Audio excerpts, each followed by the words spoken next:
Nos anos que se seguiram aos estudos, Freud abandonou cada vez mais a técnica da sugestão deliberada e passou cada vez mais a confiar no fluxo de associações livres do paciente. Estava aberto o caminho para a análise dos sonhos.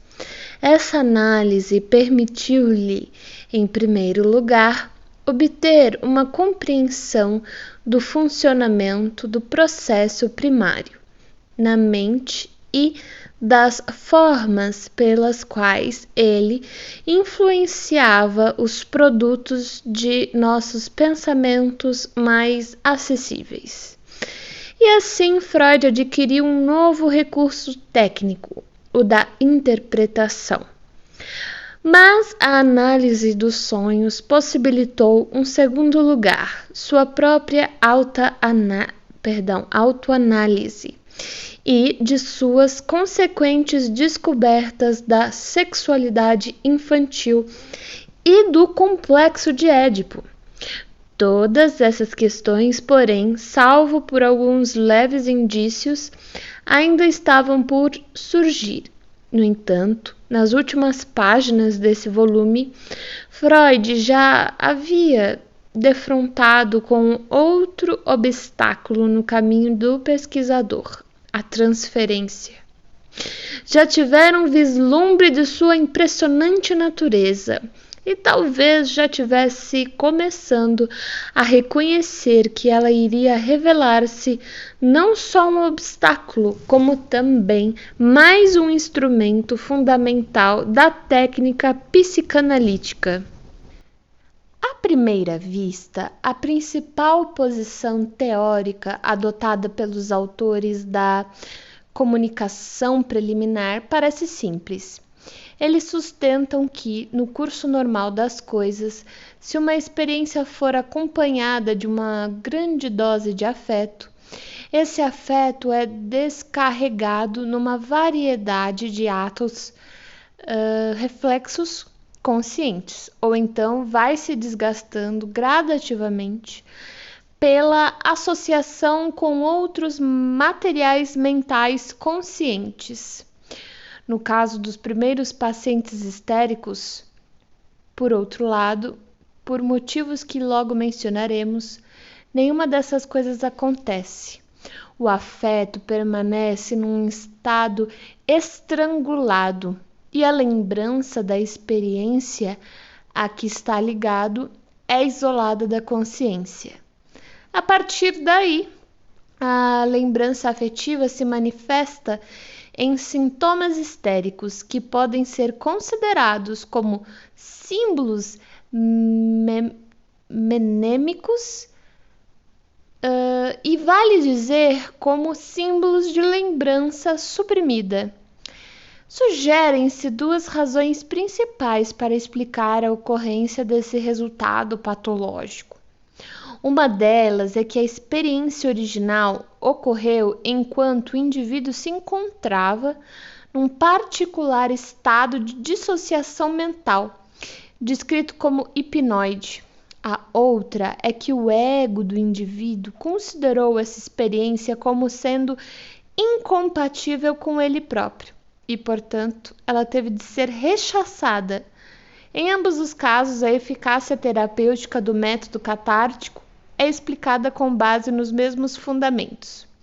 Se a experiência original, juntamente com seu afeto, puder ser introduzida na consciência, o afeto é por si só mesmo descarregado ou abreagido. A força que até então manteve o sintoma deixa de atuar e o próprio sintoma desaparece. Tudo isso parece muito claro, mas uma pequena reflexão mostra que restam ainda muitas coisas por explicar. Por que um afeto precisa ser descarregado? E por que são tão terríveis as consequências de ele não ser descarregado? Esses problemas subjacentes não são considerados de modo algum na comunicação preliminar. Embora a ele se fizesse uma breve alusão em 2 dos rascunhos póstumamente publicados em 1941 e 1940, e já existisse uma hipótese para explicá-los, curiosamente, na verdade, essa hipótese foi formulada por Freud em sua conferência de 11 de janeiro de 1893, apesar de ter sido omitida na própria comunicação preliminar. Ele aludiu de novo a essa hipótese nos 2 últimos parágrafos de seu primeiro artigo sobre as neuropsicoses de defesa, 1894, onde declara especificamente que ela fundamentava a teoria da abreação na comunicação preliminar de 1 ano antes. Mas essa hipótese básica foi formalmente enunciada e designada pela primeira vez em 1895. Na segunda parte da contribuição de Breuer, no presente volume. É curioso que esta, a mais fundamental das teorias de Freud, tenha sido integralmente examinada pela primeira vez por Breuer, se bem que ele de fato atribuía por ele a Freud. E que o próprio Freud, embora retornasse vez por outra a seu tema, como nas primeiras páginas de seu artigo sobre as pulsões e suas vicissitudes, 1915, não a mencionasse explicitamente até escrever Além do Princípio do Prazer, em 1920. Freud, como sabemos agora, referiu-se a essa hipótese pelo nome numa comunicação de data incerta a Flies, possivelmente 1894, rascunho de 1950, e examinou-a na íntegra, embora sob outro nome, abre aspas, projeto para uma psicologia científica, fecha aspas, que escreveu alguns meses após a publicação dos estudos. Mas só 55 anos depois, 1950, é que o rascunho e o projeto foram publicados. O princípio da constância, pois esta foi a denominação dada à hipótese, pode ser definido nos termos empregados pelo próprio Freud em Além do Princípio do Prazer. Abre aspas. O aparelho mental esforça-se por manter a quantidade de excitação nele presente em um nível tão baixo quanto possível, ou pelo menos por mantê-la constante. Fecha aspas.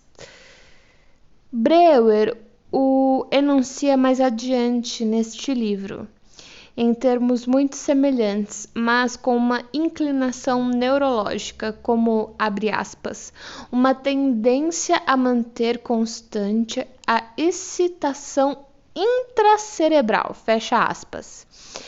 Em sua discussão, argumenta ele que os afetos devem sua importância na etiologia da histeria, ao fato de serem acompanhados pela produção de grandes quantidades de excitação e de estas, por sua vez, exigirem uma descarga de acordo com o princípio da constância.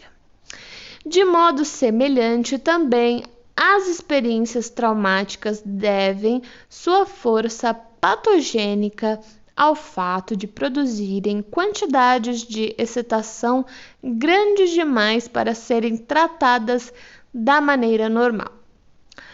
Assim, a posição teórica essencial subjacente aos estudos é que a necessidade clínica da abreação do afeto e os resultados patogênicos que surgem quando ele fica estrangulado são explicados pela tendência muito mais geral expressa no princípio da constância a manter constante a quantidade de excitação. Tem-se pensado com frequência que os autores dos estudos atribuíam os fenômenos da histeria apenas aos traumas e às lembranças inextirpáveis deles, e que só mais tarde é que Freud, depois de deslocar a ênfase dos traumas infantis para as fantasias infantis, chegou à sua momentosa concepção dinâmica dos processos da mente. Ver-se-á, contudo, pelo que acaba de ser dito, que uma hipótese dinâmica sob a forma do princípio da constância já estava subjacente à teoria do trauma e da abreação. E quando chegou o momento de ampliar os horizontes e atribuir uma importância muito maior às pulsões, em contraste com a experiência, não houve necessidade de modificar a hipótese básica. Na realidade, Breuer já ressalta o papel desempenhado pelas principais necessidades e pulsões fisiológicas do organismo na gênese dos aumentos de excitação que exigem descarga, e frisa a importância da pulsão sexual como a fonte mais poderosa dos acúmulos sistemáticos de excitação e, consequentemente, de neuroses. Além disso, toda noção de conflito e de recalcamento das ideias incompatíveis é explicitamente baseada na ocorrência dos aumentos desagradáveis de excitação. Isso conduz à consideração adicional de que, como salienta Freud em Além do Princípio do Prazer, o próprio princípio do prazer está estreitamente vinculado ao princípio da constância. Ele chega mesmo a ir mais adiante e declara que o princípio do prazer, abre aspas, é uma tendência que atua a serviço de uma função cuja tarefa é libertar inteiramente da excitação o aparelho mental, ou mesmo manter constância o nível de excitação dentro dele, ou mantê-lo tão baixo quanto possível, fecha aspas. O caráter conservador que Freud atribui às pulsões em seus trabalhos posteriores, assim como a compulsão à repetição, também são vistos no mesmo trecho como manifestação do princípio da constância. E fica claro que a hipótese em que se basearam esses primeiros estudos sobre a histeria ainda continuava a ser considerada fundamental por Freud em suas últimas especulações. Título: As divergências entre os dois autores.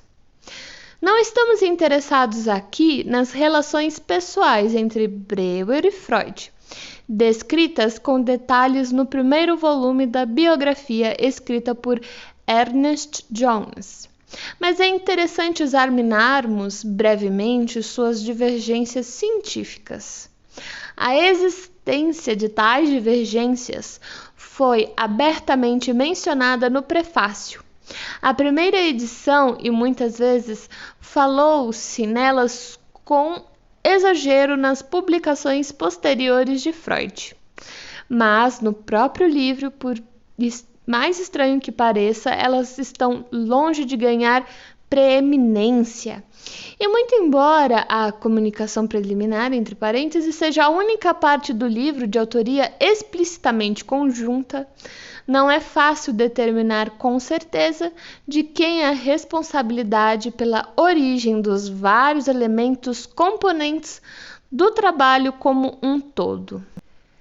Sem dúvida, podemos com segurança atribuir a Freud os desenvolvimentos técnicos posteriores, bem como os conceitos teóricos vitais de resistência, defesa e recalcamento que decorreram deles. É fácil ver pelo relato apresentado como esses conceitos decorreram da substituição da hipnose pela técnica da pressão. O próprio Freud, em sua História do Movimento Psicanalítico, 1914, declara que, abre aspas, a teoria do recalcamento é a pedra angular em que repousa toda a estrutura da psicanálise. E dá a mesma explicação aqui apresentada sobre a maneira como se chegou a ela. Afirma também sua crença de ter chegado de forma independente a essa teoria. E a história da descoberta confirma amplamente essa crença. No mesmo trecho, Freud observa que uma sugestão da ideia do recalcamento encontra-se em Schopenhauer, em 1844, cujas obras, contudo, ele só veio a ler em idade avançada. E há pouco tempo se ressaltou que a palavra Verdrängung, recalcamento em alemão, ocorre nos escritos do psicólogo Herbart, 1824, do início do século XIX, cujas ideias tiveram grande influência sobre numerosas pessoas que faziam parte do círculo de Freud, em particular seu professor imediato de psiquiatria, Meinert. Mas nenhuma dessas sugestões diminui de modo significativo a originalidade da teoria de Freud, com sua base empírica, que encontrou sua primeira expressão na comunicação preliminar, entre aspas. Em contraposição a isso, não há nenhuma dúvida de que Breuer deu origem à noção dos estados hipnoides. Ponto, aqui voltaremos dentro em breve. E parece possível que tenha sido responsável pelos termos catarse e abreação. Todavia, muitas das conclusões teóricas dos estudos devem ter sido produto de discussões entre os dois autores durante seus anos de colaboração. E o próprio Breuer comenta sobre a dificuldade de determinar a prioridade em tais casos. Afora a influência de Charcot, sobre o qual Freud jamais deixou de insistir, deve-se também recordar que tanto Breuer como Freud eram basicamente fiéis à escola de Hellmann-Rose, da qual um professor deles, Ernest Bruckett, foi membro preeminente. Grande parte da teoria subjacente aos estudos sobre a histeria deriva da doutrina daquela escola, teoria que diz serem todos os fenômenos naturais em última análise, explicáveis em função de forças físicas e químicas. Já vimos que, embora Breuer fosse o primeiro a mencionar o princípio da constância pelo nome, ele atribuiu essa hipótese a Freud. De modo semelhante, ele ligou o nome de Freud ao termo conversão. Mas, como será explicado mais adiante, o próprio Freud declarou que isso se aplicava apenas à palavra e que se chegou em conjunto ao conceito. Por outro lado, há um grande número de conceitos muito importantes que parecem ser corretamente atribuíveis a Breuer. A ideia de a alucinação ser uma retrogressão das imagens mentais para a percepção, a tese de que as funções da percepção e da memória não podem ser realizadas pelo mesmo aparelho, e, finalmente, causando grande surpresa, a distinção entre a energia psíquica ligada tônica e a não ligada móvel, e a distinção correlata entre os processos psíquicos primários e secundários. O emprego do termo Besetzung, catexia, que aparece pela primeira vez com o sentido que irá tornar-se tão familiar na teoria psicanalítica, provavelmente deve ser atribuído a Freud. Como é natural, a ideia de todo o aparelho mental ou parte dele transportar uma carga de energia é pressuposta pelo princípio da constância. Embora o termo real que iria transformar-se no padrão fosse empregado pela primeira vez neste volume, a ideia fora antes expressa por Freud, sob outras formas, assim, encontramo-lo utilizando expressões tais como mit Energie ausgestattet, suprido de energia, 1895, e mit einer Erregungsme behaftet, carregado de uma soma de excitação, 1894. Também muni de nouveau lieu affectif, provido de uma cota de afeto, 1893. Também temos Verschiebungen von Erregungssummen, deslocamentos de somas de excitação, 1941, e entre colchetes, 1892. E já no prefácio, sua primeira tradução de Bernheim, 1888 até 89. Verschiebungen von Erregbarkeit in Nervensystem, deslocamentos de excitabilidade no sistema nervoso.